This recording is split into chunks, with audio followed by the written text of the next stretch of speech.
नमस्कार विद्यार्थियों, मैं डॉक्टर प्रेरणा माहेश्वरी, राजकीय डूंगर महाविद्यालय बीकानेर से आज आपको सिंधु घाटी सभ्यता के समाज और अर्थव्यवस्था के बारे में महत्वपूर्ण जानकारी देने जा रही हूँ। इससे पूर्व के व्याख्यान में मैंने सिंधु घाटी सभ्यता के मेन साइट्स और धर्म, कला और विज्ञान के बारे में आपसे बात की थी।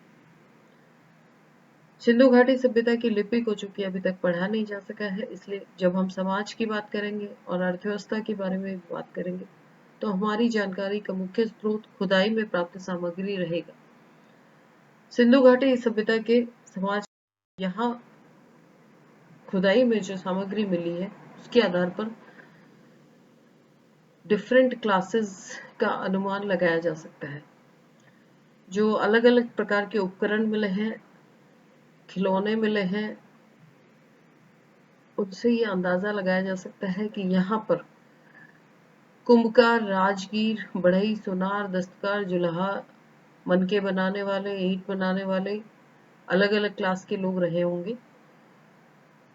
उच्च अधिकारियों में भी कई प्रकार के, जैसे सेनाधिकारी, राज कर्मचारी, पुरोहित जैसे क्लासेस का भी अनुमान लगाया जा सकता है। ऐसा अंदाजा लगाया जाता है कि जो गढ़ी वाला क्षेत्र था वहां पर शासक और उच्च अधिकारी और संपन्न वर्ग के लोग रहते होंगे, और जो नीचे की तरफ नगर का क्षेत्र था वहां पर सामान्य नागरिक रहते होंगे।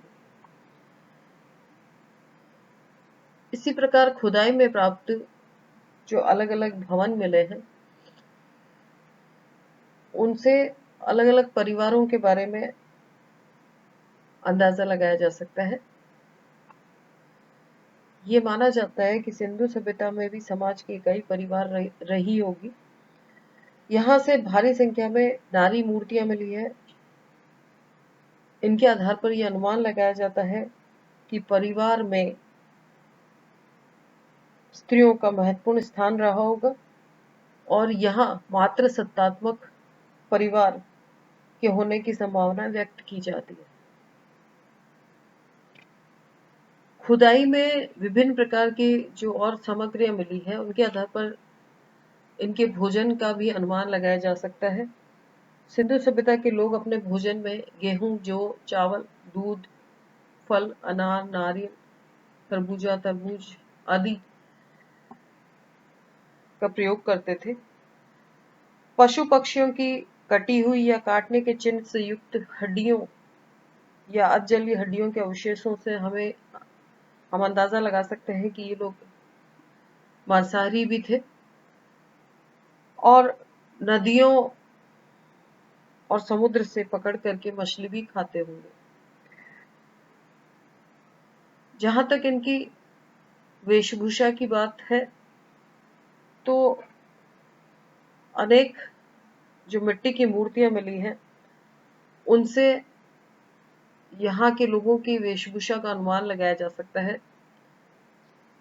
स्त्रियों की वेशभूषा की जहां तक बात है तो मूर्तियों में इनके शरीर का ऊपरी भाग वस्त्रहीन है और अधोभाग में उन्हें घुटनों तक घाघरे की तरह कोई घेरेदार वस्त्र पहने हुए दिखाया हुआ है और कमर वाली जगह पर इस वस्त्र को मेखला से कसा जाता था। कुछ मूर्तियों में स्त्रियों को पंखे के आकार का एक विचित्र शिरो परिधान पहने हुए दिखाया गया है। पुरुष मूर्तियों की जहां तक बात है, अधिकांश पुरुष मूर्तियां नग्न है और उनको ऊपर से शॉल जैसा कोई वस्त्र ओढ़े हुए दिखाया गया है। हड़प्पा से एक मृद पात्र के टुकड़े पर पुरुष आकृति को पायजामा जैसा या धोती के जैसा कोई वस्त्र पहने हुए दिखाया गया है।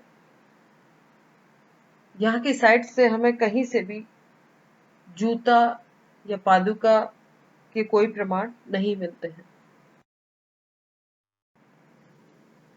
सिंधु घाटी सभ्यता के लोगों के केश सज्जा, आभूषण और सौंदर्य प्रसाधनों के बारे में भी हम खुदाई में प्राप्त सामग्री के आधार पर कुछ अनुमान लगा सकते हैं। जहां तक पुरुषों की बात है, ये लोग दाढ़ी मूछ रखते थे और हजामत भी करते थे। केश सज्जा की जहां तक बात की जाती है तो ऐसा लगता है कि कई प्रकार से वो अपने केश सजाते थे। सामान्यतया वे लोग सिर के बीचों बीच मांग निकालते थे और बालों को व्यवस्थित करने के लिए किसी फीते का प्रयोग करते थे। स्त्रियों की केश सज्जा की जहां तक बात है तो मोहनजोदड़ो से प्राप्त नर्तकी की कांस्य मूर्ति से पता चलता है कि केशों को वे सजाती थी और इस मूर्ति में केश राशि को बाएं कान और गर्दन के पिछले भाग से ऊपर से होते हुए दाहिने ओर लटके हुए दिखाया गया। बालों को संवारने के लिए कंघियों का भी ये लोग प्रयोग करते थे और खुदाई में अनेक प्रकार के कांसे के दर्पण भी मिले हैं। इसका मतलब दर्पण का भी ये लोग प्रयोग कर रहे थे। खुदाई में कांसे के बने हुए दर्पण के अलावा हाथी दांत की कंघियां भी प्राप्त हुई है। आभूषणों में ये लोग सोना, चांदी, तांबा, कांसा, हाथी दांत और मनके से बने हुए आभूषणों का प्रयोग करते थे। धनाढ्य और निर्धन स्त्री पुरुष सभी आभूषणों का प्रयोग करते थे। आभूषणों में मुख्य रूप से ये लोग मस्तकाभूषण, कंठहार, कुंडल, अंगूठियां, चूड़ियां, कटिबंध, पायजेब आदि का प्रयोग करते थे। इसी प्रकार से खुदाई में अनेक श्रृंगारदान मिले हैं जो कि हाथी दांत, पत्थर और मिट्टी के बने हुए हैं। सुरमादानियां और सलाइयां भी मिली हैं और ऐसा लगता है कि यहाँ की स्त्रियां मुखलेप और अन्य प्रसाधन सामग्री का भी प्रयोग करती थी। मनोरंजन के साधनों में हमें कई प्रकार की जो वस्तुएं मिली हैं उनसे पता चलता है कि ये लोग मनोरंजन के कई साधनों से परिचित थे। बड़ी संख्या में खिलौने मिले हैं। मिट्टी को पकाकर बनाई गई गाड़ियां विशेष रूप से लोकप्रिय खिलौना थी। मिट्टी से बनी हुई चिड़िया और मिट्टी के बने छोटे पिंजरों से ज्ञात होता है कि पिंजरों में चिड़ियों को पालने का प्रचलन बहुत पहले से ही चल रहा था। बच्चों में कंचे का खेल भी बहुत लोकप्रिय था। खुदाई में पासे भी मिले हैं जिनका उपयोग द्यूत क्रीड़ा में ये लोग करते होंगे। कांसे से बनी नर्तकी की मूर्ति से नृत्य कला के अस्तित्व का प्रमाण मिलता है। मोहरों पर ढोलक का अंकन भी मिलता है और मोहरों पर कुछ लिपिबद्ध सारंगी और वीणा की भांति प्रतीत होते। संगीत और नृत्य का भी ये लोग आयोजन करते होंगे और शिकार भी मनोरंजन का साधन रहा होगा।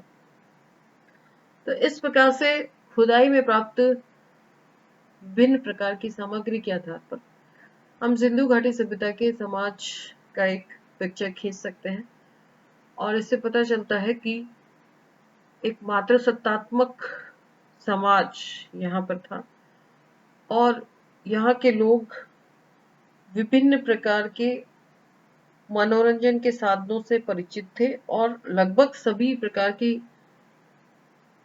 क्लासेस यहाँ के समाज में मौजूद थी।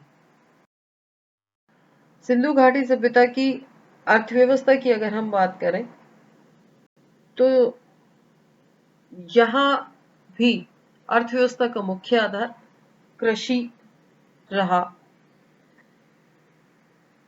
यहाँ के जो महानगर थे वो अत्यंत उपजाऊ प्रदेश थे और ज्यादातर जो नगर थे वहाँ सिंचाई की सुविधा उपलब्ध थी।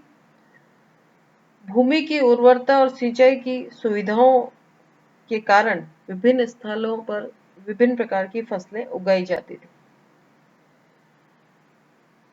गेहूं, जौ, खजूर, सरसों, तिल, मटर, राई, चावल, कपास आदि मुख्य फसलें थी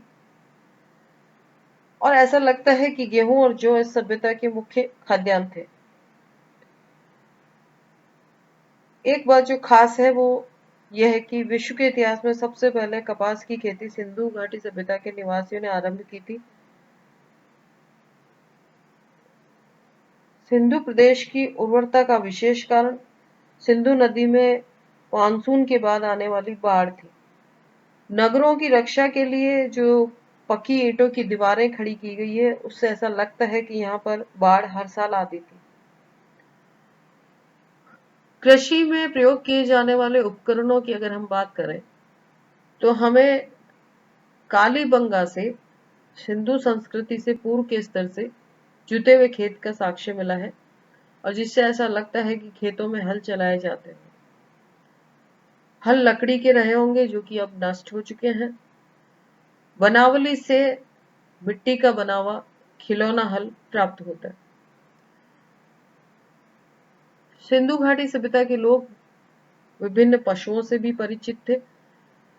पशुपालन की अगर हम बात करें तो जो साक्ष्य मिलते हैं उनमें अस्थि अवशेष, मृदभांड चित्रण, विभिन्न खिलौनों से हम पशुओं की जानकारी ले सकते हैं।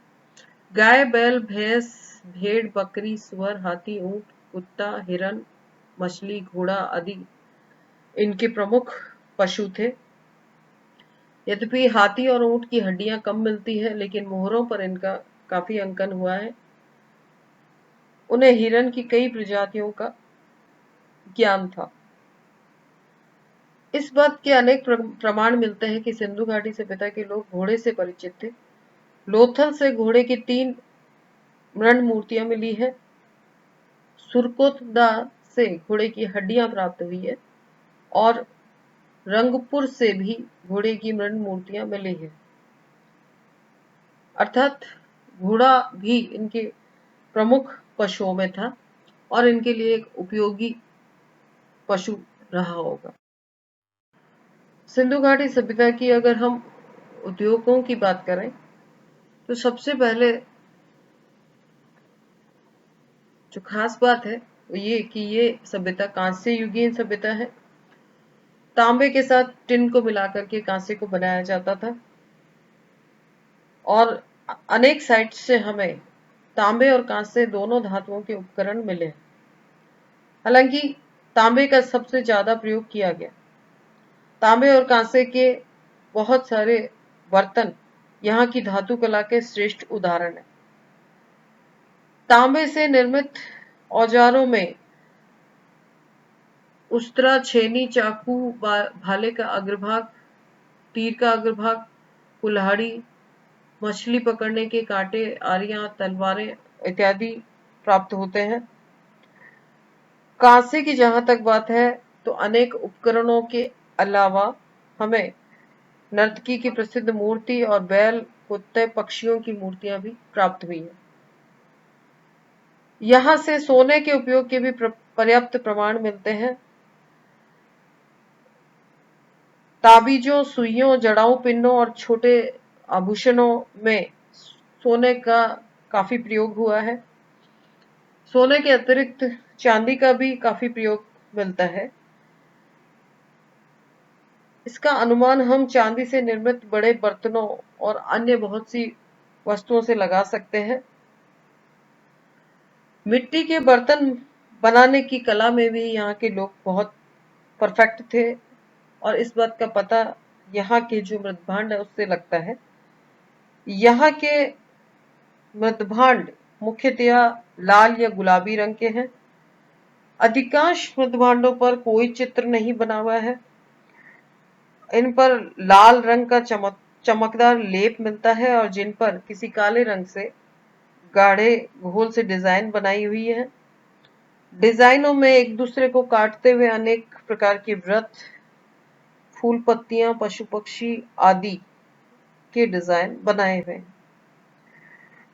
इसके अतिरिक्त यहाँ बहुमूल्य पत्थरों से विभिन्न प्रकार की वस्तुएं भी बनाई जाती थी। इनमें शैल खड़ी की बनी हुई मोहरें, मनके और विभिन्न प्रकार के आभूषण शामिल हैं। मनकों के निर्माण की अगर हम बात करें तो ये बहुत विकसित उद्योग था। चनूदड़ों और लोथल से हमें मनके बनाने के पूरे कारखाने मिले हैं। मनके सोने, चांदी, तांबे, चीनी मिट्टी, शैलखड़ी, सीपी, शंख और मिट्टी से बनाए जाते थे। इन मनकों को बहुत ही सफाई से काटा जाता था और इनके अंदरूनी भाग में अभी भी चमक मिलती है। मोहरे बनाने का उद्योग भी अत्यंत विकसित उद्योग था और हमें जो बहुत सारी बड़ी संख्या में मोहरे मिली हैं उनमें 3 से लेकर 8 अक्षर तक के लेख मिलते हैं और आगे के भाग में कोई पशु की आकृति मिलती है, जिनमें ज्यादातर कुबड़विहीन बैल या एक सींग वाले बैल की आकृति मिली है। मोहरों का प्रयोग अधिकांशतः पत्र या पार्सल पर छाप लगाने के लिए किया जाता था। इसके अतिरिक्त लोथल और बालाकोट से जो सामग्री मिली है उससे यहाँ पर एक विकसित सीप उद्योग या शेल इंडस्ट्री के भी प्रमाण मिले हैं। सूत की कताई भी यहाँ पर होती थी और ऐसा लगता है कि यहाँ पर एक विकसित सूती वस्त्र उद्योग मौजूद था। कताई बुनाई में प्रयुक्त होने वाले 2 और 3 छेद वाले तकुए और तकलियां बहुत से घरों से प्राप्त हुई है। मोहनजोदड़ो से जो हमें पुरोहित की मूर्ति मिली है उसमें वो शॉल ओढ़े हुए हैं और इससे पता चलता है कि वस्त्रों पर ये लोग कढ़ाई भी करते थे।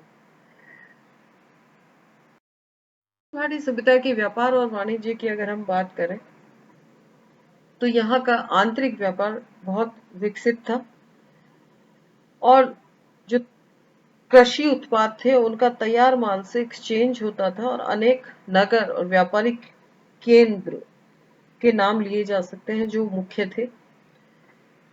उद्योगों के लिए कच्चा माल राजस्थान, गुजरात, दक्षिण भारत, बलूचिस्तान आदि के अतिरिक्त अफगानिस्तान, ईरान और मेसोपोटामिया से मंगाया जाता था। तांबा राजस्थान में खेतड़ी से मंगाया जाता था, सोना मैसूर से, चांदी ईरान अफगानिस्तान से, नीलम महाराष्ट्र से मंगाया जाता था। बहुमूल्य पत्थर बाहर से आते थे। सिंधु घाटी सभ्यता के लोगों का मेसोपोटामिया की सभ्यता के लोगों से व्यापारिक संपर्क होने के पुरातात्विक प्रमाण मिलते हैं। मेसोपोटामिया के विभिन्न नगरों से हमें सिंधु घाटी सभ्यता की लगभग 2 दर्जन मोहरें मिली हैं। मेसोपोटामिया के एक पट्टिका अभिलेख में डिलमन, मगन और मेलुहा नामक 3 स्थानों की चर्चा मिलती है जिनके साथ उनके व्यापारिक संबंध थे और अधिकांश इतिहासकार मेलुहा को भारत मानते हैं। पश्चिम एशियाई देशों के साथ विदेशी व्यापार का एक स्पष्ट प्रमाण लोथल से प्राप्त हुआ है, जहां एक विशेष प्रकार की गोलाकार बटन जैसी मोहर मिली है। ऐसी ही मोहरें मेसोपोटामिया के नगरों, खासतौर से उर्स से बहुत बड़ी मात्रा में मिली है। जहां तक वस्तु विनिमय प्रणाली की बात है तो चूंकि यहाँ से कोई प्रकार की सिक्के या मुद्राएं प्राप्त नहीं हुई है तो ऐसा लगता है कि यहाँ पर व्यापार के लिए ये लोग वस्तु विनिमय पर ही निर्भर थे। बड़ी संख्या में जो मोहरें मिली हैं उनका उपयोग पत्र और पार्सल पर छाप लगाने के लिए किया जाता था। यहाँ की जो अलग अलग साइट्स हैं वहां से हमें निश्चित माप तोल के बाटों के प्रयोग की जानकारी मिलती है और जिनसे व्यापारिक क्रियाकलाप काफी आसान हो गया होगा। सिंधु घाटी सभ्यता के विशाल क्षेत्र में पाए गए बाटों के आकार से पता चलता है कि ये निश्चित क्रम में आगे बढ़ते हैं, जैसे 1, 2, 4, 8, 16, 32, 64, 160 और 320 क्रमशः 16 के अनुपात में इस प्रकार से ये दिखाई देता है। तौल की जो ये परंपरा यहाँ जो दिखाई देती है वो आधुनिक काल तक चलती रही थी। तो इस प्रकार से हमें सिंधु घाटी सभ्यता की खुदाई में जो सामग्री प्राप्त हुई है उससे यहाँ के समाज और विकसित अर्थव्यवस्था की जो जानकारी मिलती है उससे हम ये अंदाजा लगा सकते हैं कि इतने हजारों वर्ष पहले ये लोग व्यापार और वाणिज्य के क्षेत्र में काफी प्रगति कर चुके थे और यहाँ पर उद्योग धंधे काफी विकसित अवस्था में थे।